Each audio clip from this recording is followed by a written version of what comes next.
ఇంత గొప్పగా చేస్తున్నాం, అంత గొప్పగా నిర్వహించుతున్నాం అందాల పోటీలు అని చెప్పుకుంటాంది తెలంగాణ సర్కారు. కానీ ఇంగ్లాండ్ దేశ అందగత్తే మిల్లా మాగి అనేట ఆమె ఇంత హీనమైన పోటీలల్లో నేను ఉండనే అని వెళ్ళిపోయింది. ఇంత ఘోరంగా నా పోటీలుంటే అని సర్కారును షీగొట్టినంత పనిచేసింది. ఇంతకు తను ఎందుకు వెళ్ళిపోయిందంటే తనని అందాల పోటీల నిర్వాహకులు వేషం చూసినట్టు చూస్తున్నారట. నువ్వు పుట్టిందే వినోదం కోసం అని మాట్లాడినరట ఎవలో. ఆ మాటలు తన మనసును వచ్చేటట్టు చేసినాయట. మరి అట్లా చూసింది ఎవలో తెలియదు కానీ ఈ అందాల పోటీలతో ఏం ఫాయిదా లేదు, గడియ రికాం లేదు, గవ్వ రాకలేదు అన్నట్టే ఉన్నాయి అందాల పోటీలని. అందాల పోటీల అందం తక్కువతనాన్ని బయట పెట్టింది. నేను ఇక్కడ ఉండనే అని అన్ని చదువుకొని అవతల పడ్డదట.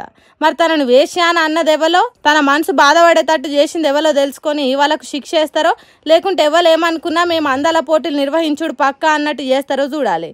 అయితే మిల్లా మాగి ఇంగ్లాండ్ దేశం వెళ్ళిపోతే వాళ్ళ దేశం తరపున ఇంకొకరిని పంపించిండ్రట. ఏదేమైనా మిల్లా మ్యాగీ చెప్పినట్టు అందాల పోటీలతో మంచి చేయడం, మార్పును ప్రోత్సహించడం, మార్పు తీసుకురావడం ముఖ్య ఉద్దేశం అనేది ఉత్తముచ్చట్ని అని అంటున్నారట తెలంగాణ జనాలు. ఇది తెలిసినాక కవిత చెప్పినట్టు కేసీఆర్ దేవుడే కావచ్చు, కానీ ఆ దేవుని చుట్టూన్న దయ్యాలు ఎవరు?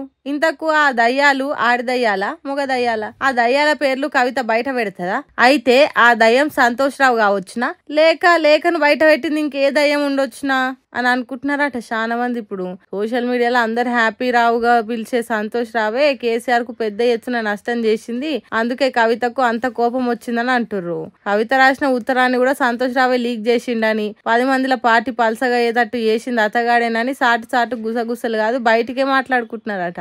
కవిత చెప్పినట్టు కేసీఆర్ శిబిరంలో ఉన్న పెద్ద దయ్యం కూడా సంతోష్ రావేనా అని అనుకుంటున్నారట. అయితే కవిత కావాలనే తన ఉత్తరాన్ని బయట పెట్టి అందరిని బద్నాం చేస్తున్నా అని ఇంకొందరు అంటుర్రు. ఎవరు ఏం చేసినా పార్టీకి నష్టం చేసింది ఎవరు, మేలు చేసేది ఎవరు అనేది ముందు తెలుస్తుంది. కానీ ఇంతకు కేసీఆర్ ఏమనుకుంటున్నాడు?